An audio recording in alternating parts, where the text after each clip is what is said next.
Mengapa manusia itu sering lalai pada Tuhannya?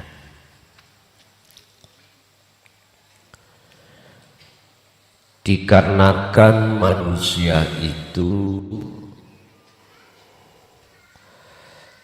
dibawahi Allah sifat basariyah. Sifat menungso itu lupa dan salah.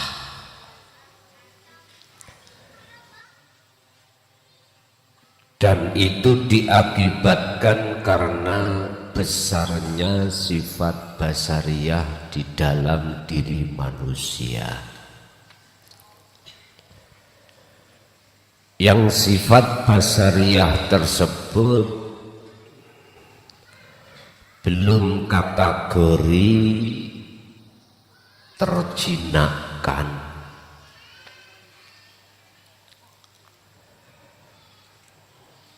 Sifat basariyah di dalamnya nafsu akan menjadikan perkara-perkara selain Allah untuk menutupi hati manusia. Sehingga jangan heran manusia kondisinya itu banyak dalam kelalaian terhadap Tuhannya. Oleh sebab itu Allah menawarkan diri terhadap hamba tersebut untuk menjinakkan sifat basariyah. Apa sih sifat basariyah itu? Sifat manusiawiyah pada umumnya suka perkara-perkara yang bersifatkan hubbus syahwah. Ini disebut sebagai sifat basariyah dikarenakan mayoritas manusia itu suka ngaku. Lah itu persoalannya. Ketika saat ajaran untuk menjinakkan sifat basariyah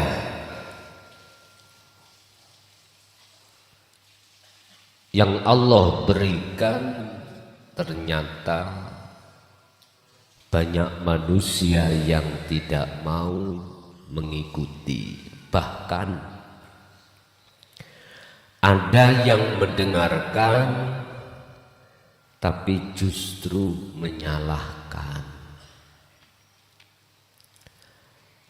Tidak hanya menyalahkan, mereka menganggap bahwasanya ajaran tersebut adalah ajaran yang menyimpang dari akidah Islamiyah katanya. Dan ini fakta. Akhirnya sampai kapanpun kita tidak akan pernah bisa dikatakan golongan yang ingat pada Tuhan, padahal tiap waktu, tiap saat dia berzikir kepada Tuhan, kepada Allah. Di musola dia la ilaha illallah, di surau-surau, di jam'iyah yasina, di jam'iyah tahlil, semua lakukan. Tapi dia mengingkari maksud daripada isi yang dia baca. Padahal sudah Allah katakan, afdalu dzikri fa'lam annahu La ilaha illallah. Utawi luweh utama-utamane eling zikir iku fa'lam annahu, fa'lam ngertiyo sira, pahamono sira, annahu ing sak temene zikir iku la ilaha illallah. Isok macane ning ora ngerti maksude.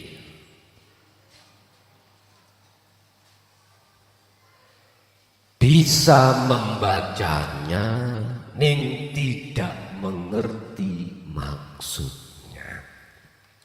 Sama dengan hadis yang menyebutkan la haula wala quwata illa billah. Iso bisa membacane mulai cilik tapi ora ngerti maksudnya. Inilah keadaan umat Islam mayoritas sesungguhnya, sehingga Kanjeng Nabi dawuh sun akhir zaman umatku Islam iku mbeleduk. Tahu mbeleduk? Banyak. Tapi bobote seperti buih di lautan. Untuk nih lho Pak. Untuk. Di lautan kan ada buih. Diterak ombak ke selatan, ikut ke selatan. Diterak ombak ke utara, ikut ke utara. Nggak ada pendirian. Alias gampang dibujui, gampang diprovokasi, gampang hati ini terkena gebyarnya dunia. Allah, itulah keadaan umat Islam sesungguhnya. Sehingga hancurnya nilai-nilai keislaman yang kafah, yang sempurna, ternyata dihancurkan umat Islam sendiri. Ya sudah. Sebab tahun 65 dulu yang membunuh para kiai, para santri siapa? Pribumi sendiri dong. Jenengan sing wis umur swidak 70 menangi zaman 65. Itulah zaman Gestapo. Ya. Sing umur 70 paham. Bukan orang luar negeri yang membantai umat Islam, bukan, ternyata orang pribumi sendiri yang disulut oleh pihak ketiga, orang luar. Akhirnya seperti itu. Sekarang diisukan juga. Kembali lagi tahun 65.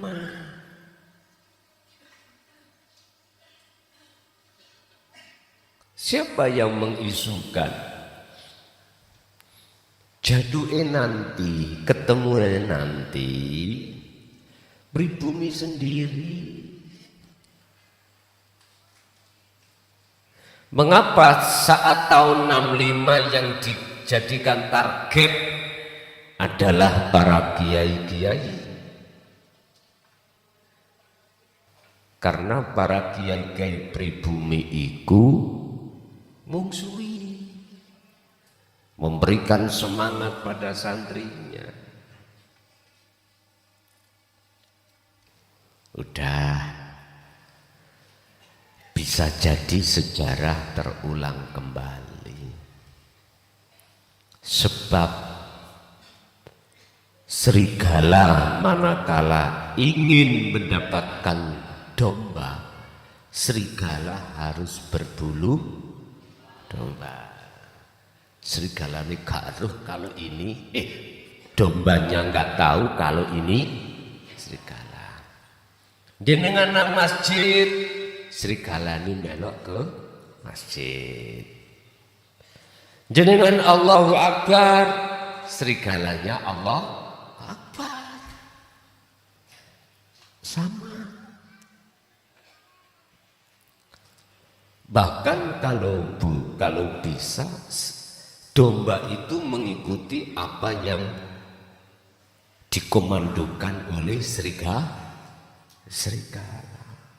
Karena dombanya nggak tahu kalau itu serigala. Kok tahu? Belayu lah. Loh, serigala. Siapa di sini yang pernah melihat film kartonnya? Apa itu? Kartun. Arek cilik-cilik ono serigala. Ada domba-domba. Apa itu jenis? Van de Sip lah.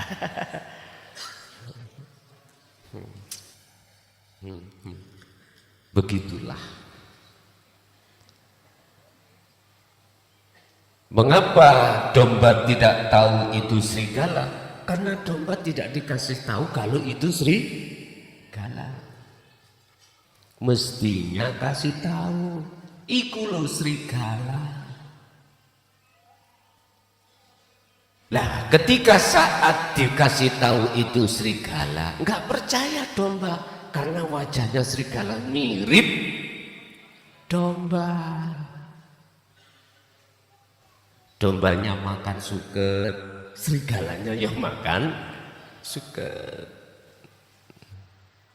Begitulah gambaran kita dengan hawa nafsu. Seperti itu. Jenengan sholat, iblis itu kalau sholat, agak sama ngerti dengan bacaan Quran, lu enggak apal, apal.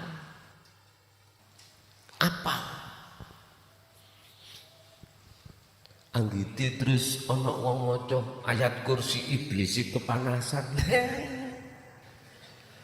Nafsu lebih fasih, Pak. Lebih jos. Jenengan hanya bisa membaca fasih. Nafsu itu apal. Jenengan pakai sarung, dia malah pakai jubah. Jenengan pakai kopiah, dia pakai udeng. Pokoknya melebihi jenengan lah. Sehingga Kanjeng Nabi dawuh, suiku umatku menghadapi jihadul akbar, perang yang besar. Ternyata perang lawan hawa nafsu, raket. Orang Indonesia musuh orang bangsa lain kecil, tapi akan berat kalau melawan bangsa sendiri. Bangsa sendiri. Makanya itulah yang dikhawatirkan tahun 65 akan terjadi, terulang kembali. Akhirnya domba ini berhubung tidak tahu itu serigala, langsung dicaplok, diseret, dimakanlah kau.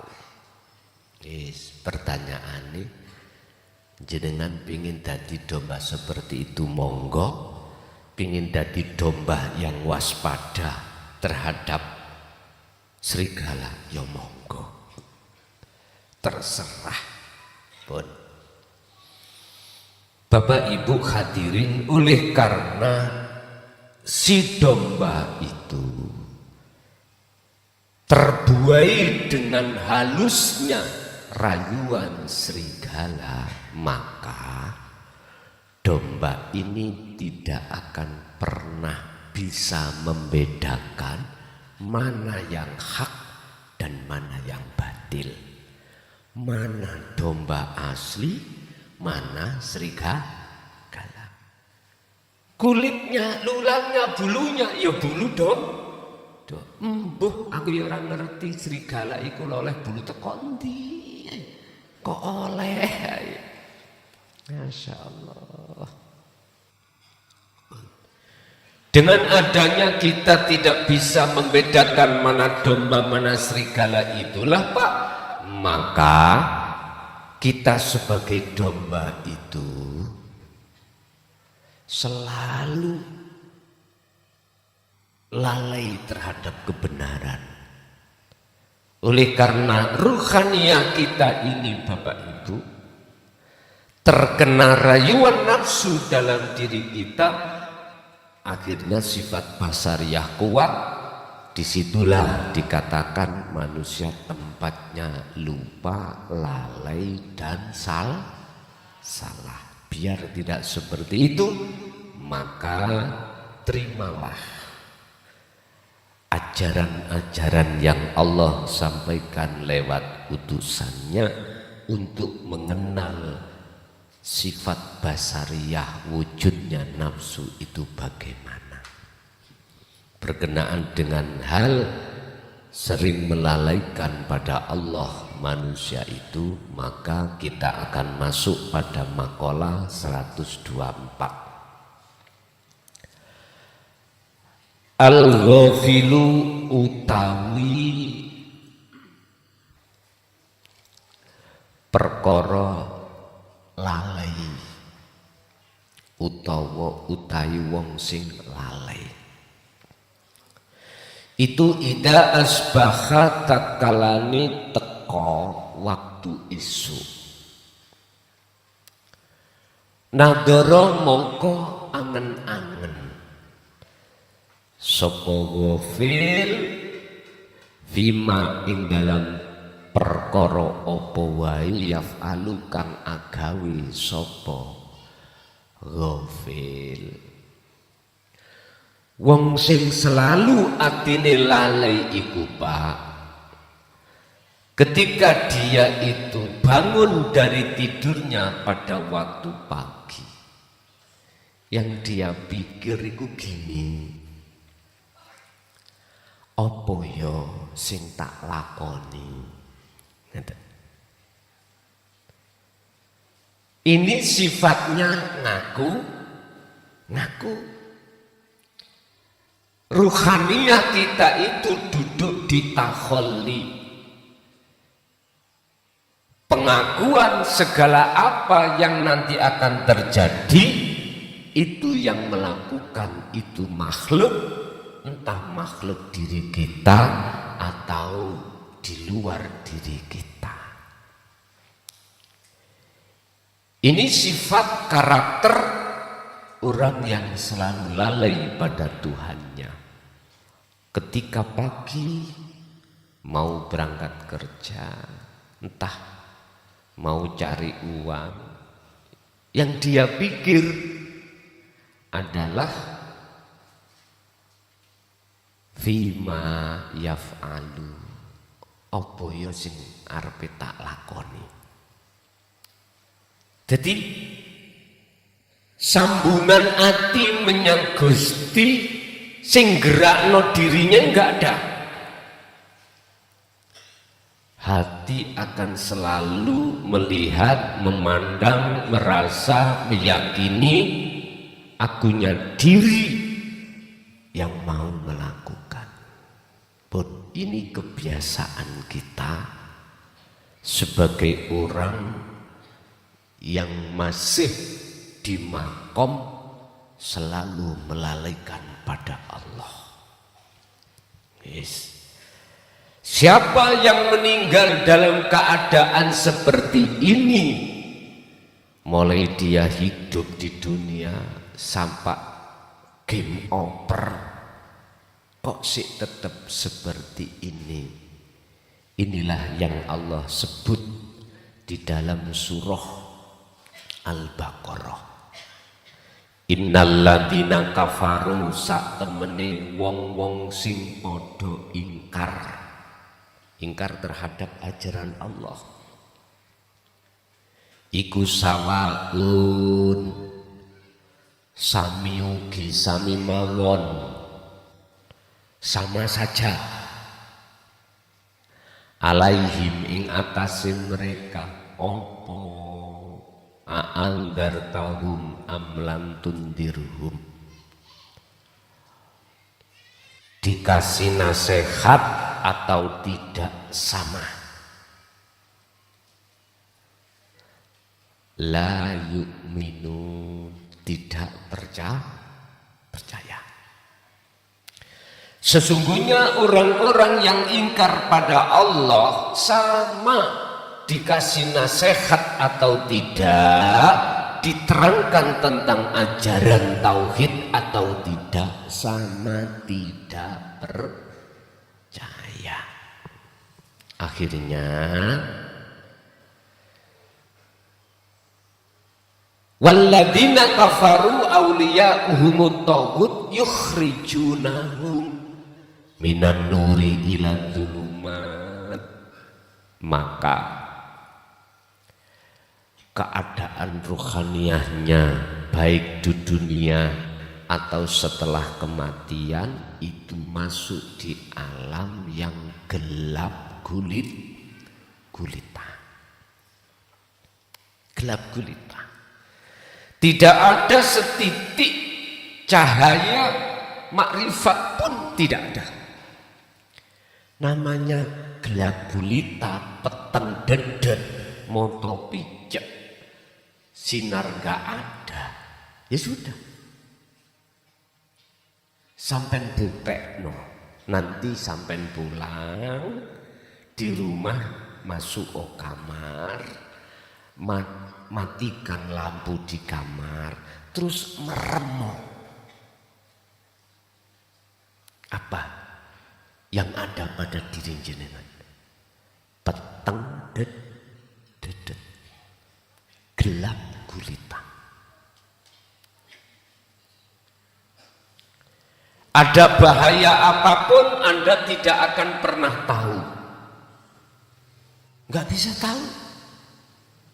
Karena memang kondisi kita dalam keadaan gelap gulita. Sama. Ruhania kita ya seperti itu. Baik di dunia, lebih-lebih setelah kematian. Wa min waraihim barzakhun. Kita akan dimasukkan satu alam yang gelap gulita. Barzakhun adalah dinding yang amat tebal yang mengurung oleh arwah-arwah itu. Gelap, gak ada cahaya. Makanya ada sebuah lagu, ben malam Jumat ahli kubur mulih nang oma. Sebetulnya itu kayak mulih. Karepe iku ahli ini kirim tuh dikon mulai gak iso. Ila yaumi yub'atsun, dia akan bisa keluar jikalau nanti dibangkitkan. Kapan itu dibangkitkan? Ketika saat yaumil qiyamah datang. Lu di situ. Tapi sampai jangan percaya lagu itu nek para arwah mulih nang omah. Kok iso mulih-mulih, Pak? Nggih, mboten saged. Enak anak omah kok lalapo nek balik maneh. Kalau bisa pulang, iku gak mungkin kembali ke alam barzakh. Lagu itu gugah ahli waris ben malam Jumat iku kirim ngoten lho. Kok kadek ditambahi ben malam Jumat ahli kubur mulai nang oman dasmu nuah. Allah, jengkel-jengkel tak tatapno cagak ngono. Mboten saged, Pak. Wa min waraihim barzakhun ila yaumi yub'atsun. Nek wis mlebu nang alam barzakh, ora iso metu kuwi. Nang dunya ya ora iso, nang akhirat ya ora bisa. Kalau nang akhirat itu nunggu waktu kebangkit. Hakikatnya apa sih? Rohmu sing ana dunya iki lho. Ora iso sampean iki sowan ketemu Allah. Bila mana barzakh di dalam dirimu ini belum kau robohkan. Apa barzahnya di dalam diri kita masing-masing? Hubbus syahwat. Ini loh. Kalau hati kita masih condong pada selain Allah, sampai untukmu rontok, ora iso. Kowe iki ngusul nang Gusti Allah. Dikira model kaya apa ewonane jumlahe ora iso. Karena apa sih barzah itu? Barzah itu maknanya dinding. Dinding yang menghalangi Anda kepada Allah. Iku lu robohkan. Carane ngerobahkan, udzurullaha dzikron katsiron fasabbihuhu bukratan wa asila. Carane ngerobohno, mengerubuhkan, merobohkan barzah itu, hatimu kudu sering terus menerus zikir rasa. Itulah fungsi zikir sirul baru roboh. Hubbus syahwat itu bisa karomah, Pak. Bisa karomah. Ini kok dinding. Makanya Anda kalau belum paham dan ngamal kesirul asal, saya ingatkan, jangan pernah ikut tanggal 7 nanti. Jangan. Turun yang omah kelon. Gak usah ikut. Karena ini akan jadi dinding barzah pada dirimu sendiri. Kecuali Anda sudah memahami dzikir sirul asrar sekaligus sudah mengamalkan walaupun jatuh bangun. Gak apa-apa. Karena ini urusan karomah, urusan mukjizat. Rasulullah itu yang dikasih mukjizat. Disebut mukjizat karena pangkat Rasulullah. Lah karomah dikasihkan aulia. Sama. Isinya sama. Cuma tidak menjadikan penghalang pada beliau-beliau. Ono sing gak gelem diweni. Makanya kula niku mikir waktu itu.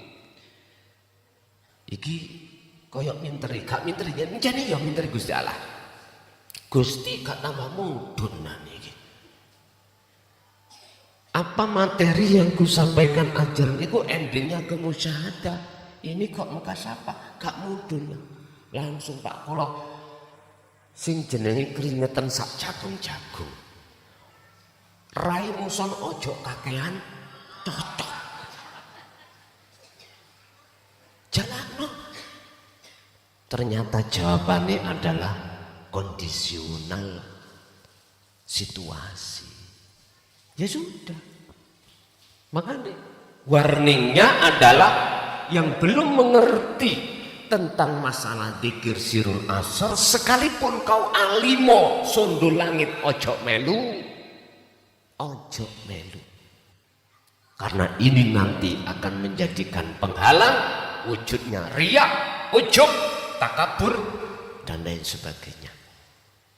Please. Dene kok kuwi nekat, aku gak salah. Nek matimu mati su'ul khotimah, Wis saya kenana kok. Sok kowe kate nuntut aku. Klason biyen ngongkon aku. Kembang iki ngomong. Raimu biyen wis dikandhani kok.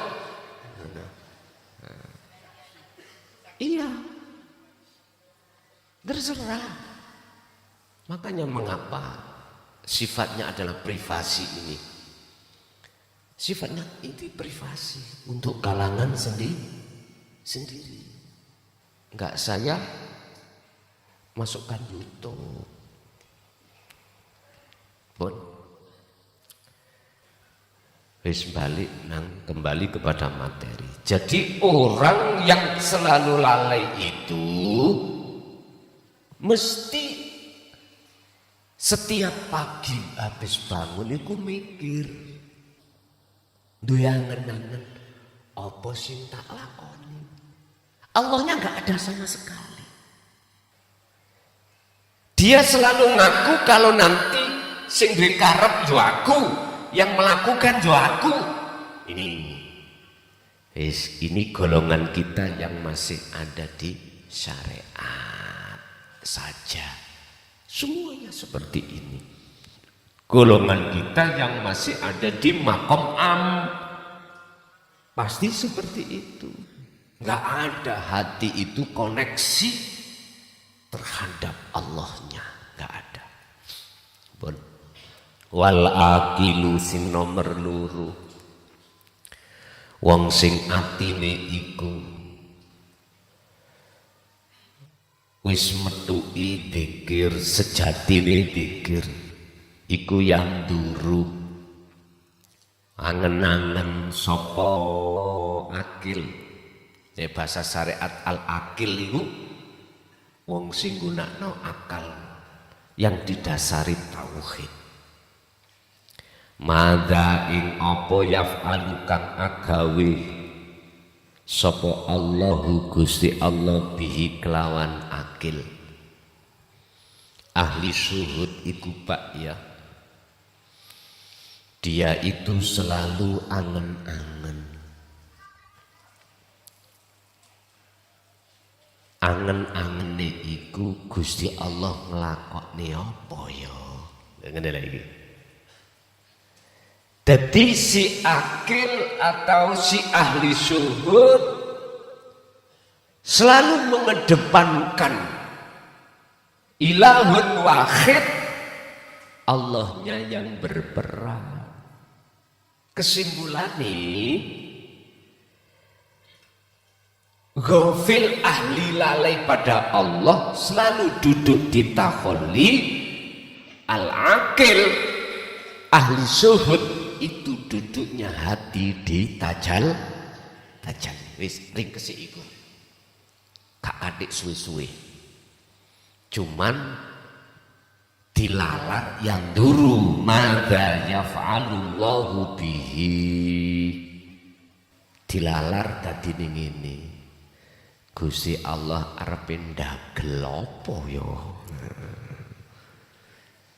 dagelan Gusti Allah agawe apa ya ngeten. Jadi makhluknya mana? Lepas pun mengedepankan Allahnya.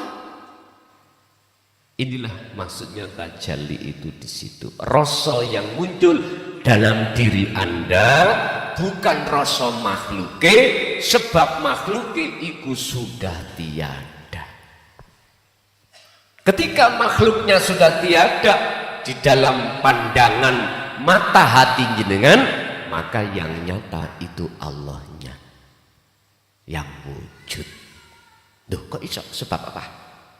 Sebab ning atimu iku mencorong bersinar nur makrifat, sehingga makhluk termasuk dirinya hangus, tidak ada. Sebab makhluk kita ini sifatnya adalah zulmatun, al-qaulu zulmatun.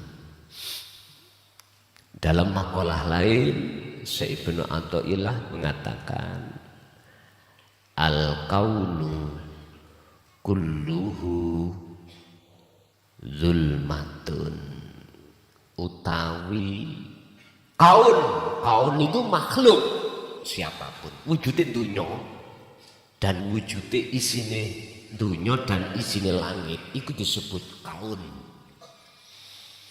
Kaun iku kulluhu semuanya iku sifatnya kaun dulmah gelap peteng. Dulmah ay adamun tidak wujud. Kapan isine dunya lan langit iku gak wujud? Detik-detik kapan? Detik-detik dikala hati jenengan cahaya ma'rifat itu menyala. Sama dengan gini. Iki malam hari lampu sak Mojokerto iku dimatikan PLN jeret. Gelap lah seakan-akan ada Pak ya. Anda nggak bisa melihat apapun sehingga mengambil kesimpulan oh gelap iki nyoto. Bukti ini iki bangku ada iki wujud. Semua makhluk wujud. Ya. Itu di saat cahaya hatimu itu cahaya makrifat dalam hatimu belum menyala. Memang seperti itu.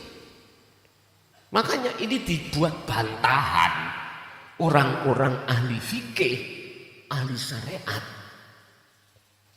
Jare sapa dunya gak ono nyatane. Lho, ngene lho.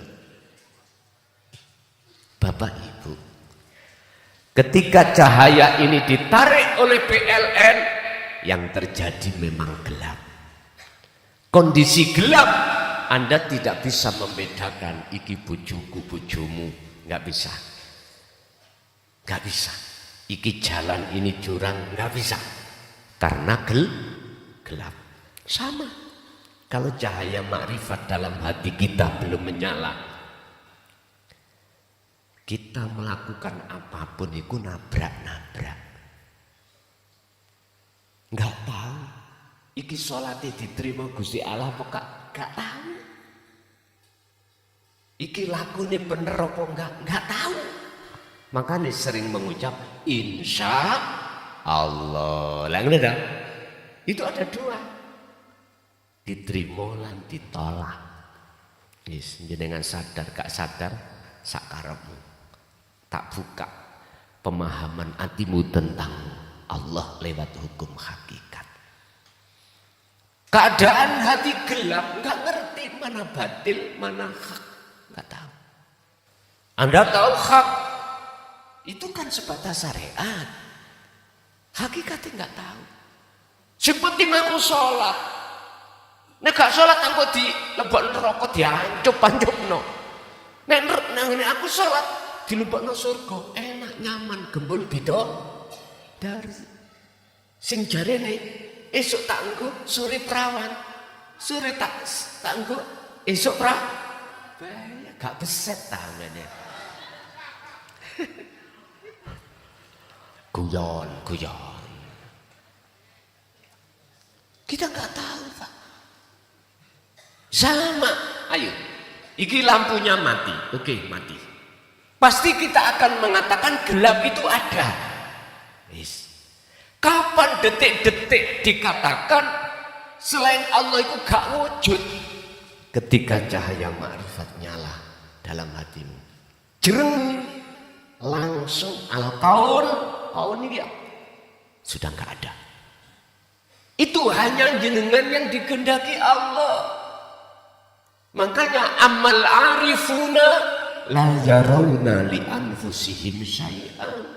Tandanya orang arif itu ya selain Allah itu gak ono wis.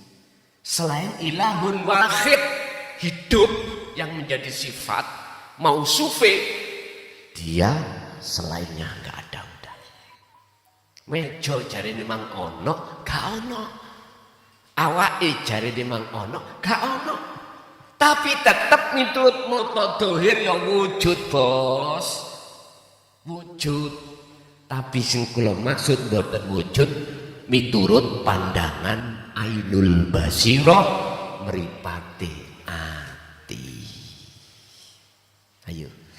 Bosok listrik dicalakan oleh PLN. Des. Saat itu juga gelapnya mana? Enggak ada toh? Enggak ada. Akhirnya sampai sakit membedakan mana jalan, mana bukan bisa. Itulah gambaran-gambaran. Bapak Ibu hadirin, terus bagaimana cahaya makrifat itu bisa menyala pada hatimu? Jawabannya itu di dalam surah Al-Kahfi ayat 110. Surat Al-Ahzab ayat 41-42. Surat Al-Insan ayat 25-26. Intine atimu iku terus dikira. Sing tak maksud dikir iki adalah zikron kathiron, sejatine dikir. Mana yang dimaksud sejatine dikir? Yaitu dikir bila suarin wa kalamin wa lafdin wa ismin, meneng ra ngomong tapi hati ki sadar kehadiran Allah di dalam dan di luar dirimu, di dalam dan di luar seluruh makhluk. Oleh karena adanya ilahun wahid, disitulah akhirnya seakan-akan makhluk itu bisa bicara, bisa melihat, bisa mendengar, bisa segala-galanya. Padahal semua itu perilakunya Gusti. Put titik. Is ana sing takon, monggo.